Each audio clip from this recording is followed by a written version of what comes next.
तो what happen, जो हमने श्लोक नंबर अभी 10 पढ़ा है उसका क्या मतलब है? ओ friend, Vrindavan is spreading the glory on the earth, having obtained the treasure of lotus feet of Krishna, the son of Devaki.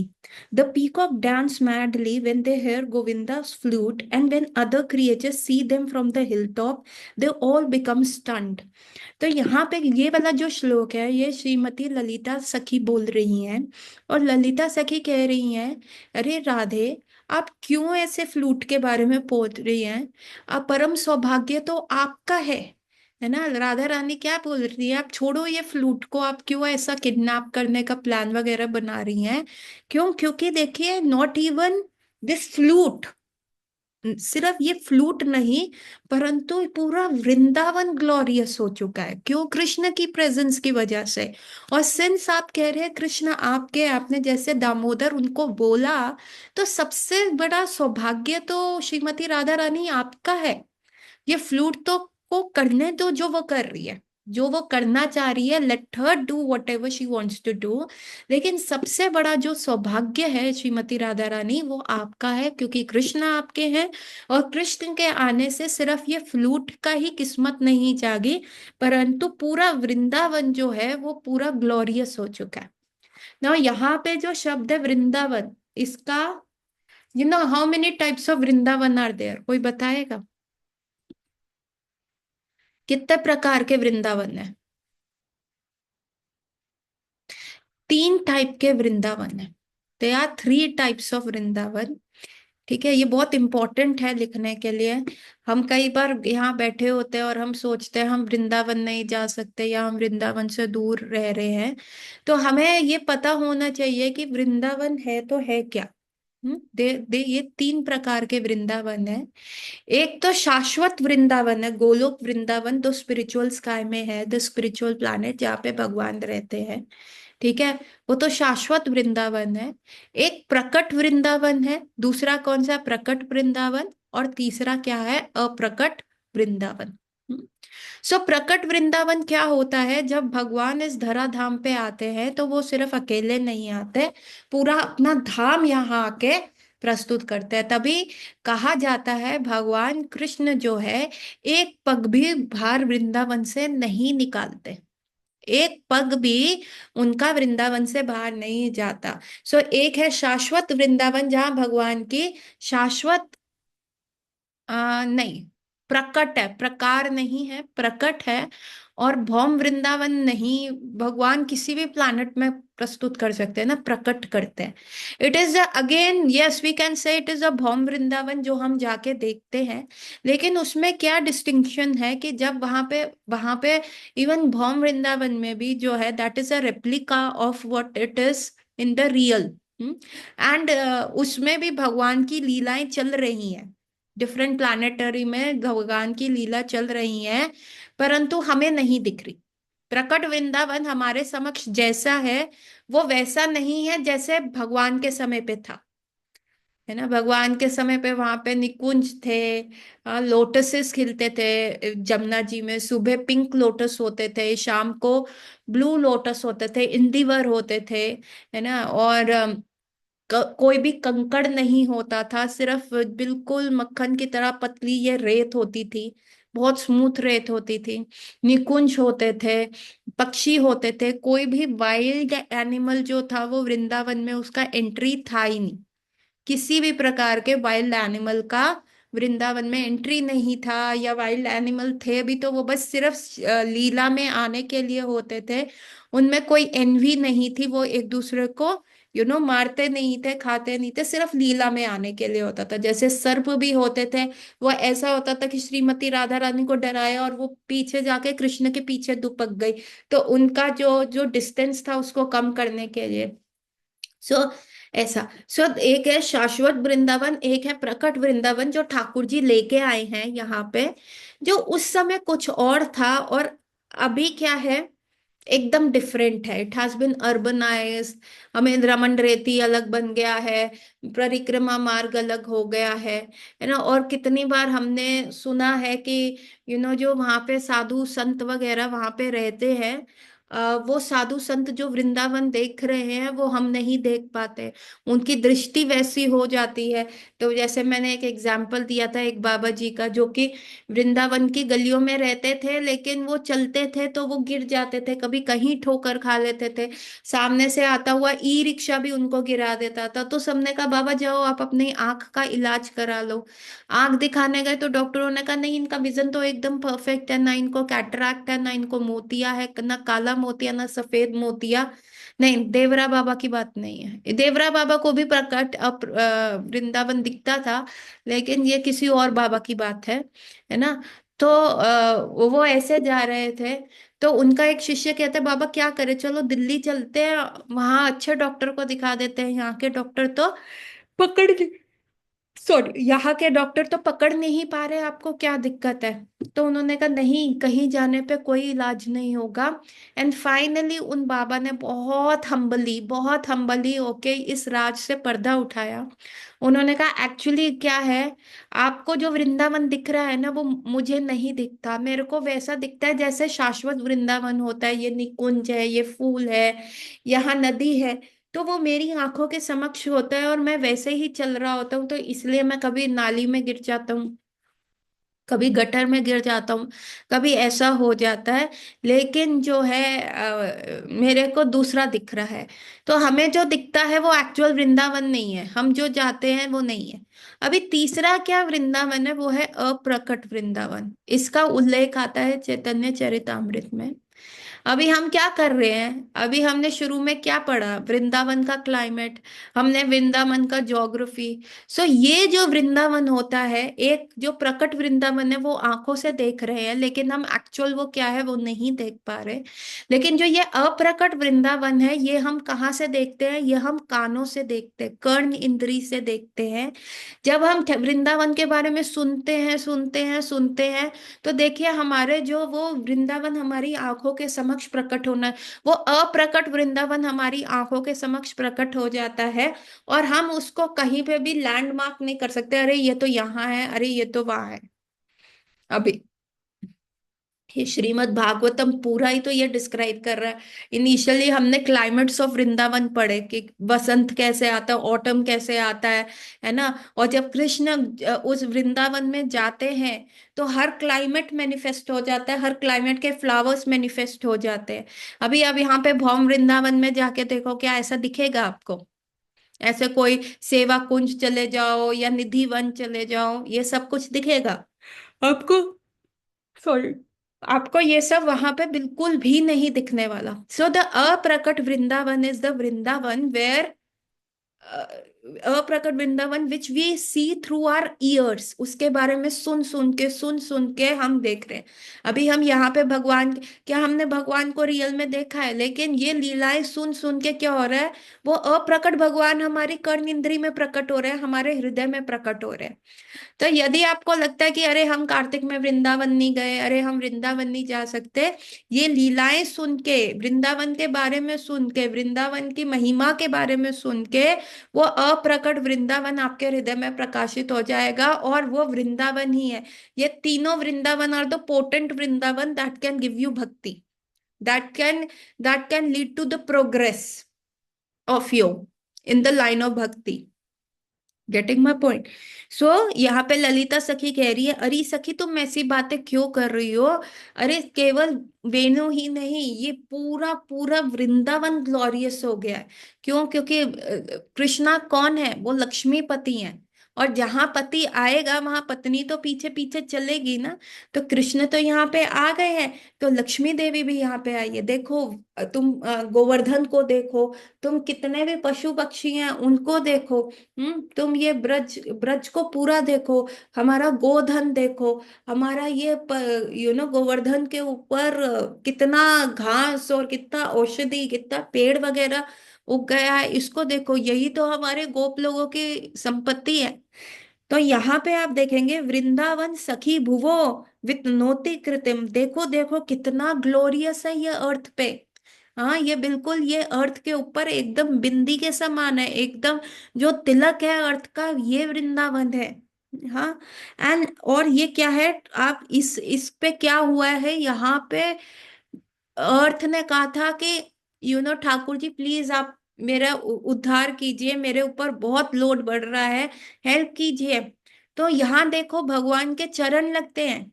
भगवान हर जगह जूते पहनते हैं, अयोध्या में पहनते हैं, मथुरा में पहनते हैं, द्वारका में पहनते हैं, है ना। साउथ इंडिया में जब वो रंगनाथ जी की तरह आते हैं तो वो पहनते हैं। नॉर्थ टू साउथ सारी जगह भगवान जूते पहनते हैं। ये देखो वृंदावन कैसा ग्लोरियस है। भगवान के पैरों के जो चिन्ह हैं, जो भगवान के पैरों में जो चिन्ह है वो सारी इस वृंदावन में लगे हुए हैं। वृंदावन के हर जगह आप देखोगे, कहीं चरण पहाड़ी है, कहीं भगवान के पैरों के चिन्ह है। तो वो जो भगवान के पैरों में क्या होता है, जैसे हमारा एक थंब प्रिंट होता है ना, और कोई भी थंब प्रिंट एक जैसा नहीं होता, दे आर सम डिफरेंसेस। उसी प्रकार से भगवान के पैरों में ना देर आर 19 सिंबल्स, 19 सिंबल्स हैं भगवान के पैर में। जो भगवान के और वो सारे 19 सिंबल्स जो हैं, आ, वो क्या है, वो 19 सिंबल जो है पूरे वृंदावन में दे हैव बीन स्टैम्प्ड। तो ये देखिए कितना ग्लोरियस है Vrindavan. So we will today little by little discuss about little only single line discussion about भगवान के पैर के 19 सिंबल।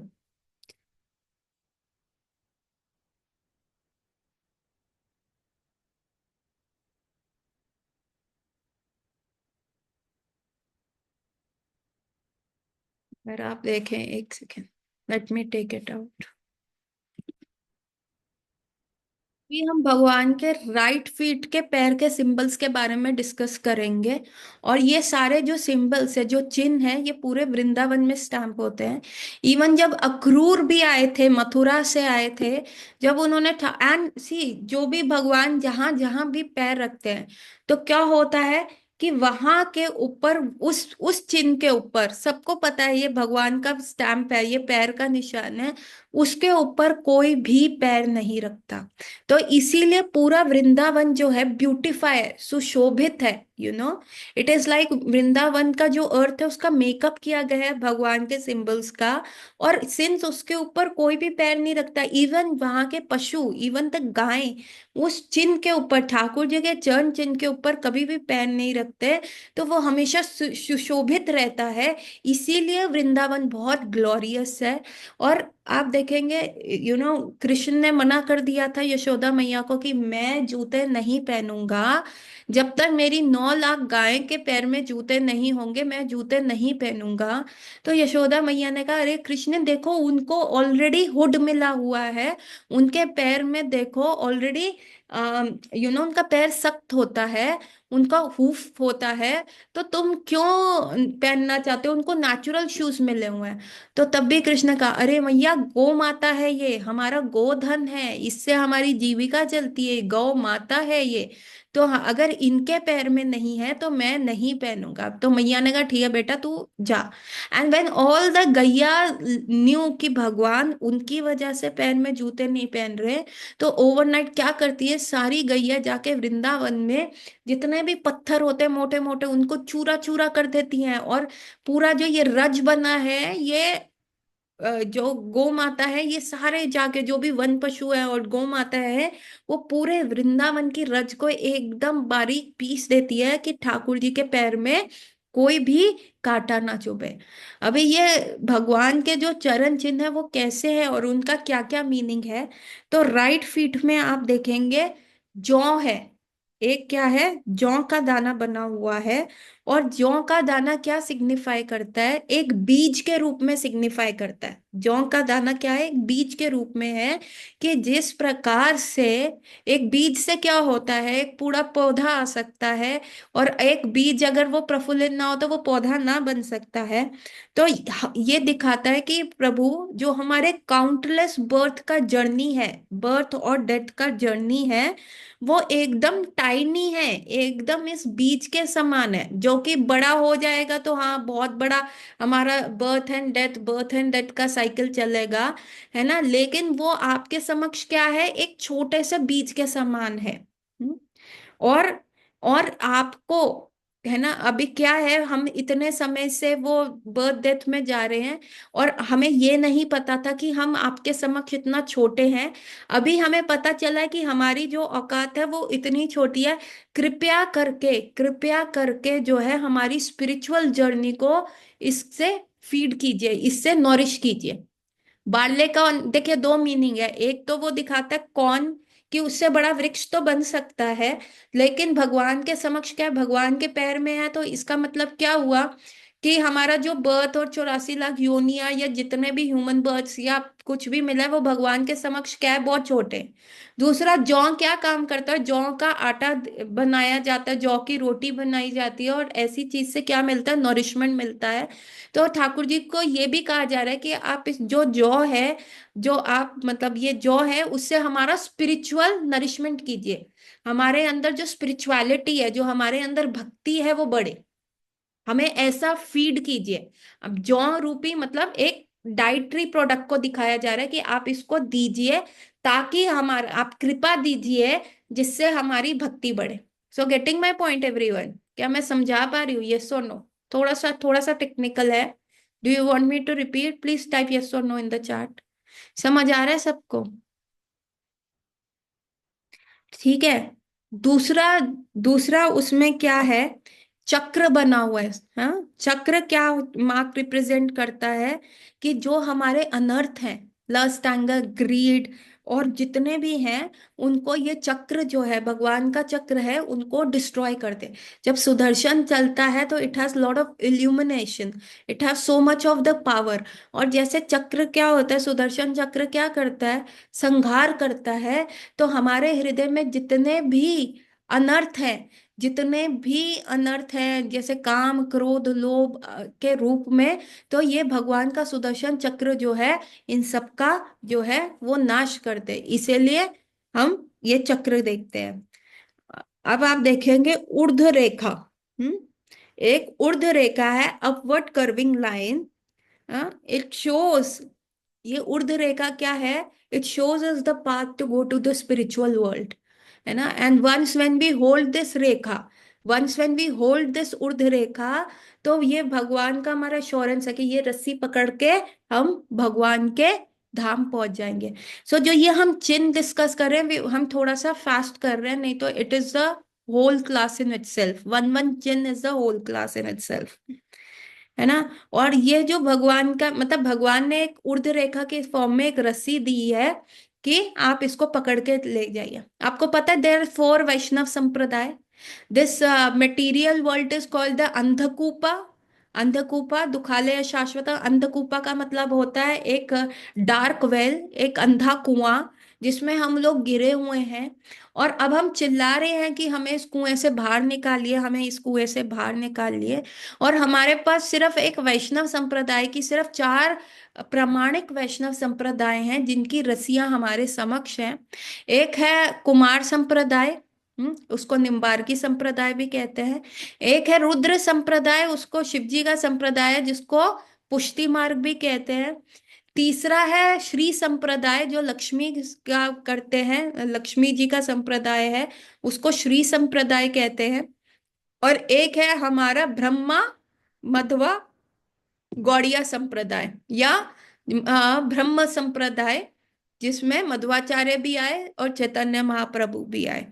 तो हम किस संप्रदाय से बिलोंग करते हैं? हमें ब्रह्म मध्वा गौड़िया संप्रदाय। अब मध्वाचार्य की भी डिफरेंट ब्रांचेस है, ब्रह्मा की भी डिफरेंट ब्रांचेस है, पर हमारी जो लाइनें जा रही है विद ऑफशूट्स क्या है, ब्रह्मा मध्वा गौड़ीय संप्रदाय। तो ये चार रस्सी हैं जो हम, जिसको पकड़ के जो है ऊपर अपने आप को खींच सकते हैं, और भगवान के धाम हम जा सकते हैं। तो जो ऊर्ध्व रेखा भी भगवान के पैर में है, वो उस रस्सी के समक्ष है, जो हमें एश्योरेंस देती है कि यदि हम इस रस्सी को पकड़ लेंगे, तो डेफिनेटली जो है हम भगवान के धाम पहुंच जाएंगे।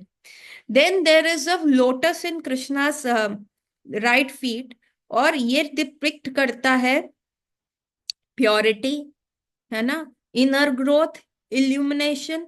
अभी लोटस क्या है ना, it is a symbol of wealth and joy. अभी लक्ष्मी पूजन भी होता है तो लोटस का फ्लावर, उस समय देखिए दिवाली अभी गई है तो कितना लोटस महंगा हो गया था, है ना। तो वो जो लोटस का फ्लावर होता है वो क्या डिपिक्ट कर रहा है, वो ग्रोथ को डिपिक्ट कर रहा है, वो वेल्थ, स्पिरिचुअल वेल्थ को डिपिक्ट कर रहा है। और लोटस, जब भगवान ध्रुव, ऐसा लीला है भागवतम में जो लिखा हुआ है, जब ध्रुव महाराज के समक्ष भगवान प्रकट हुए तो उस समय वो जो है अपना सुदर्शन चक्र नहीं लेके आए थे। उस समय वो शंख, पद्मा, उनका जो गदा है वो, और एक हाथ से उन्होंने आशीर्वाद दिया, है ना। तो प्रश्न पूछ सकते हैं कि चक्र क्यों नहीं लेके आए और लोटस क्यों लेके आए। और जहां भगवान श्रृंगार करने जाते हैं, जैसे हिरण्यकशिपु को मारने या हिरण्याक्ष को मारने में, तब वो लोटस छोड़ के जाते हैं और सुदर्शन चक्र लेके जाते हैं। द रीजन बीइंग इज कि lotus represent growth, lotus represent creation. Brahma ji भी लोटस के फ्लावर से आए ना, भगवान के नेवल के में से क्या निकला, लोटस फ्लावर निकला, और उसी पे ब्रह्मा जी का जन्म हुआ। तो लोटस रिप्रेजेंट द बर्थ, है ना। और चक्र रिप्रेजेंट्स द डिस्ट्रक्शन। तो जो लोटस होता है वो आपका स्पिरिचुअल वेल्थ का बर्थ को रिप्रेजेंट करता है। जो लोटस होता है वो आपके आगे की स्पिरिचुअल ग्रोथ को रिप्रेजेंट करता है। So it is an auspicious symbol. ठीक है। Then we have god ankusha. अंकुशा क्या है? दैट अंकुश जो है, it is directing us like a rider on an elephant. अंकुश क्या होता है? अभी जैसा हमारा मन होता है वो हाथी के समान है, मदमस्त हो जाता है। कभी हम इधर मटेरियल एनर्जी से स्वे हो जाते हैं, कभी उधर स्वे हो जाते हैं, हाँ, इधर उधर भटक जाते हैं। तो भगवान अंकुश, आप समझते हैं क्या होता है? जो हाथी को, जैसे घोड़े को चाबुक नहीं मारते, इधर चल इधर चल, या हाथी को एक, अगर हाथी एस्ट्रे हो रहा है, इधर उधर भाग रहा है, तो हाथी को भी चाबुक से मार के, नहीं नहीं इसी सीधे रास्ते पे चलो, ऐसे ही रास्ते पे चलो। तो दैट इज अंकुश, है ना। कई बार हम ऐसे स्वे हो जाते हैं, इधर स्वे हो जाते हैं। तो भगवान के पैर का जो अंकुश है वो हमें क्या करता है? डायरेक्ट स्पिरिचुअल पाथ पे लेके आता है, ताकि हम इधर उधर डाइवर्ट ना हो जाए। Then we have the symbol of flag. Flag represent dhwaja. Dhwaja means क्या है? कि अब हम कहते हैं ना, एक छत्र राज के अंडर है ध्वजा, we are under this flag. हर कंट्री का अपना फ्लैग होता है, और वो कंट्री सिटीजन्स को क्या देती है? प्रोटेक्शन देती है, उनको बचाए रखती है। तो जो भगवान के पैर में फ्लैग का चिन्ह है, वो ये रिप्रेजेंट करता है कि कृष्णा हमको प्रोटेक्ट करते हैं, हमारी स्पिरिचुअल लाइफ को प्रोटेक्ट करते हैं, अगर हम उनके फ्लैग के अंदर जाएं, अगर हम उनकी किंगशिप को करें, है ना। अभी हम किसी और कंट्री के, अभी प्राइम मिनिस्टर मोदी किसी और कंट्री के सिटीजन के राइट्स के लिए तो नहीं लड़ सकते ना। वो अपनी कंट्री के राइट्स के, सिटीजन्स के राइट्स के लिए लड़ेंगे, है कि नहीं। तो इसीलिए once we accept Krishna as our king, once we come under the flag of krishna, then that flag represent कि हमें कृष्ण का जो एक छत्र राज के अंडर हम हैं भगवान के, तो हमें वो प्रोटेक्शन मिलेगा, हमारी स्पिरिचुअल लाइफ को प्रोटेक्शन मिलेगा। There is nothing to worry. Then there is a mark of thunderbolt. Thunderbolt क्या है? थंडर बोल्ट आप देखेंगे कि इंद्र देवता के हाथ में भी है, वो बिजली चमकती है ना। ये जो थंडर बोल्ट है वो बताता है कि इट शोज कि जितने भी हमारे पूर्व, अभी थंडर बोल्ट जो बिजली गिरती है, तो it can break rocks, it can break anything, it is so powerful. तो ये थंडरबोल्ट दिखाता है कि जो भी हमारा पास्ट लाइफ कार्मिक रिएक्शन है, जितना भी हमने पास्ट लाइफ हमारा कार्मिक साइकिल के अंडर हम चले हैं, है ना। भगवान क्या कहते हैं? सर्वधर्म परित्यज्यते माम एकम शरणम व्रजा, अहम त्वम सर्व पापेभ्यो मोक्षयिष्यामि मा शुचा। मैं आपके सारे पापों का हरण कर दूंगा, है ना। तो डोंट वरी। तो भगवान के आश्वासन दे रहे हैं। तो जो भी हमारा कार्मिक रिएक्शन है, हमारा जो प्रारब्ध है, जो पिछले के जितने भी वो हैं, थंडर बोल्ट रिप्रेजेंट करता है, उसको नलीफाई कर देंगे। So once we come under the protection of Krishna, तो we are so protected even by the past karma जो हमने खुद किए हैं और अपने आप को डिच में डाला है, तो उससे भी कृष्णा क्या करते हैं, हमें प्रोटेक्ट करते हैं. देन वी हैव अम्ब्रेला, है ना. इट रिप्रेजेंट वन अम्ब्रेला, छतरी. छतरी, what does it represent? It shelter us from the rain of material sufferings, है ना. इट शेल्टर अस. कई बारिश क्या होती है, एकदम से सडनली आ जाती है कई बार. कभी कभार टोरेंशियल रेन्स होने शुरू हो जाते हैं, इतनी ज्यादा हो जाते हैं, हम भीग जाते हैं उनसे ना. हम, हमारे वस्त्र खराब हो जाते हैं या हमारे बाल खराब हो जाते हैं. तो जो छतरी है वो क्या रिप्रेजेंट करती है? और भगवान जो है छत्र छाया देते हैं, कि भगवान की छत्र छाया में हम रहते हैं. तो भगवान, इसका भी मतलब होता है प्रोटेक्शन देना, एज वेल एज जो मटेरियल सफरिंग्स है. अभी गोवर्धन लीला जो हुआ, अभी अभी गया है ना गोवर्धन, अभी हमने मनाया दिवाली के बाद. तो क्या था, मटेरियल सफरिंग्स ही आ गई ना, बाढ़ जैसी परिस्थिति आ गई. समंतक बादल जो कि प्रलय के समय इंद्र देवता छोड़ते हैं, जो प्रलय के समय अपना काम करते हैं, वो सारे समंतक बादल जो थे, किसके ऊपर एम हो गए थे? वृंदावन के ऊपर एम हो गए.